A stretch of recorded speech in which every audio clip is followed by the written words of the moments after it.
कोल India के लोग जो 3 लाख लोग हैं, अब मैं तो नहीं कहता कि सब कोई गोदी मीडिया में बह गए होंगे या व्हाट्सएप यूनिवर्सिटी में, लेकिन जो बह गए थे वही बताएं कि क्या उन्होंने नहीं देखा था कि 6 साल में मीडिया समाप्त हो गया, मीडिया जन सरोकार के मुद्दों को नहीं उठाता है। अब जब उनकी बारी आई है तो फिर वो मीडिया को क्यों कोस रहे हैं कि मीडिया उनका नहीं दिखा रहा है? क्या आपको लगता है, पता भी है कि 3 दिनों के लिए कोल इंडिया में जो प्राइवेटाइजेशन हुआ है उसको लेकर 3 लाख कर्मचारी आंदोलन कर रहे हैं?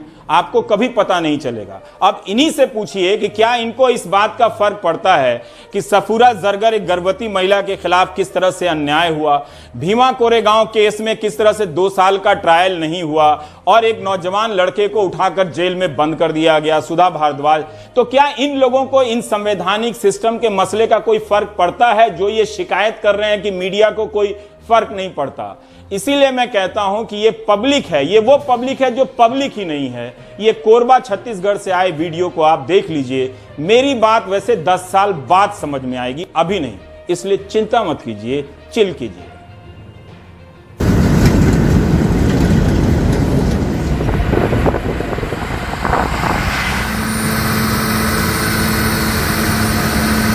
अभी जो ये हड़ताल पूरे कोल इंडिया में हो रही है, ये संयुक्त श्रम संगठन की हड़ताल है।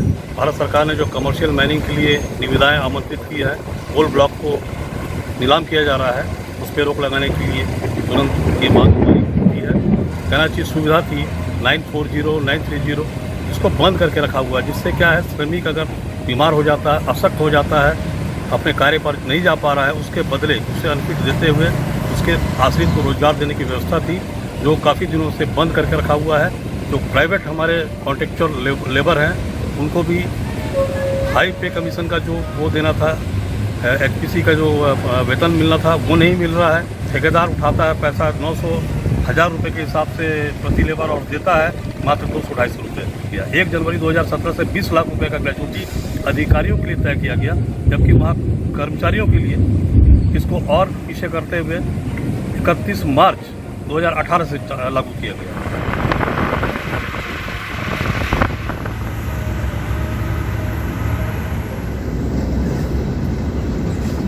के अगेंस्ट में कोल इंडिया और सब्सिडरी कंपनीज जो हैं, जो यूनियंस हैं, 3 दिन के स्ट्राइक पे जा रहे हैं।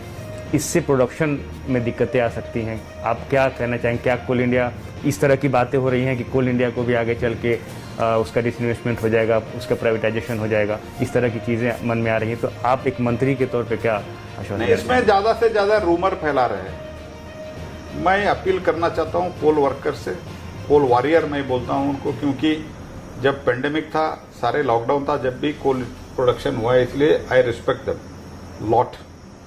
मैं इसके अलावा मैं ये बोलना चाहता हूँ, मैं अपील करना चाहता हूँ, finance minister, as per the direction of honourable prime minister and his guidance, she herself in press conference announced there will be at least one PSU in each strategic sector. This is one of the very important strategic sector, coal, and we cannot think of disinvesting the Coal India. There is no question. So we want to strengthen it. आज के दिन में उनका है 630 million ton maximum उनका capacity में production हुआ है। हमने इसमें निवेश लगा के 1000 crore 1000 million ton, that is 1 billion ton, हम उसको करना चाहते हैं और उनको स्ट्रेंथन करना चाहते हैं। जहां तक अंदाजा है 2023-24 तक 1300-1400 मिलियन टन तक हमको कोयला चाहिए। वो कोयला हम प्राइवेट सेक्टर से लेना चाहते हैं। Mr. Joshi, if I could also ask you one other question, which is that, so far coal has been seen as a monopoly of Coal India. What is going to be the future of Coal India?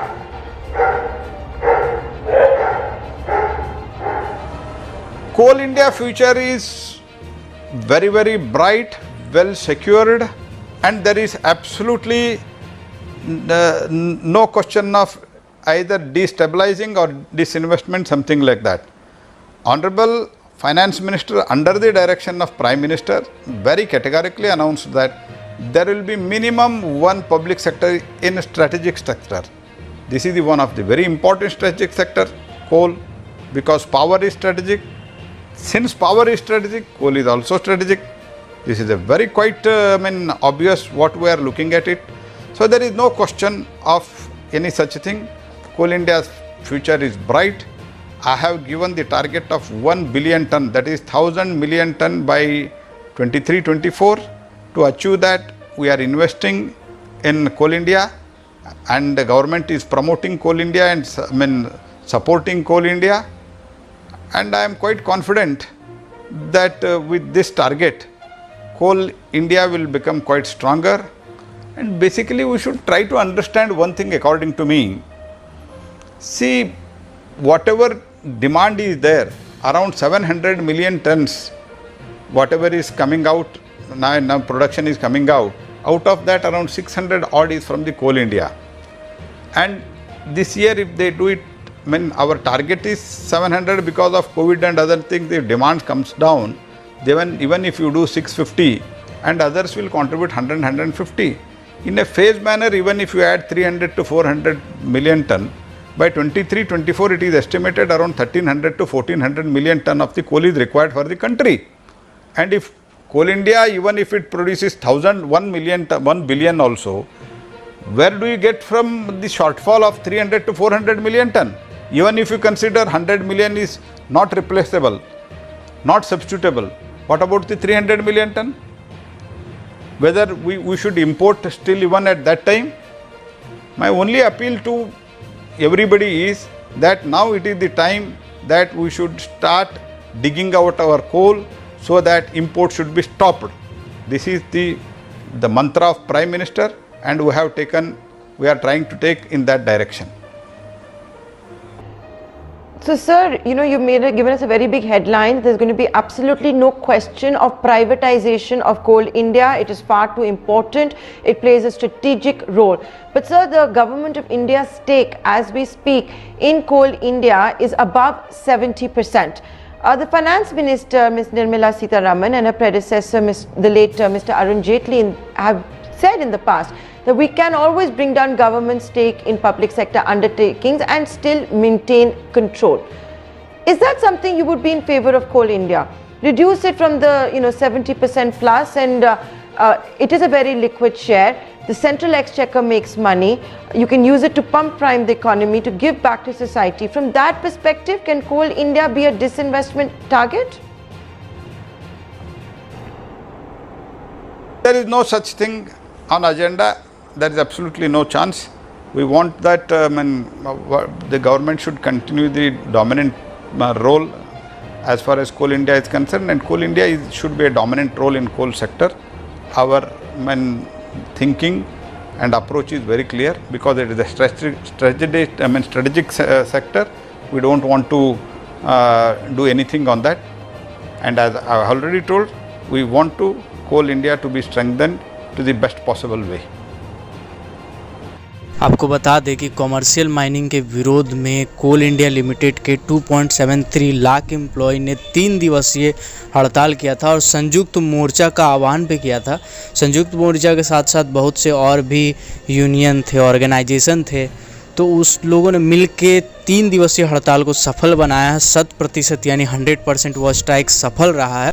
वहीं माननीय कोयला मंत्री श्री प्रहलाद जोशी जी का जो पहले कहना था, यानी स्ट्राइक से पहले कहना था कि इससे कोल इंडिया लिमिटेड को कोई असर नहीं पड़ेगा, जो कोल इंडिया लिमिटेड के चेयरमैन श्री प्रमोद अग्रवाल जी हैं उनका भी यही कहना था, वही सब बात अभी तक रिपीट किया जा रहा है। स्ट्राइक स्टार्ट होने के बाद ना कोयला मंत्री के द्वारा ऐसा मीटिंग कोई बुलाया गया, ना कोयला सचिव के द्वारा मीटिंग बुलाया गया था, तो इससे रिलेटेड अभी तक कोई अपडेट नहीं मिल पा रहा है। लेकिन सूत्रों के हवाले से पता चल रहा है कि आज का स्ट्राइक ख़त्म होने के बाद यानी 2 बजे कोल यूनियन के जो भी ट्रेड यूनियन हैं उन लोगों ने एक मीटिंग किया था और उस मीटिंग में ये तय किया गया था कि अगर सामने से यानी कि कोयला मंत्री जी और ऐसा कोई मीटिंग के लिए बुलाते हैं तो उस मीटिंग में बैठना है, बात करना है। लेकिन अगर वो नहीं बुलाते हैं और इस पर कोई रिस्पॉन्ड नहीं करते हैं तो 18 अगस्त को फिर से स्ट्राइक का संभावना है।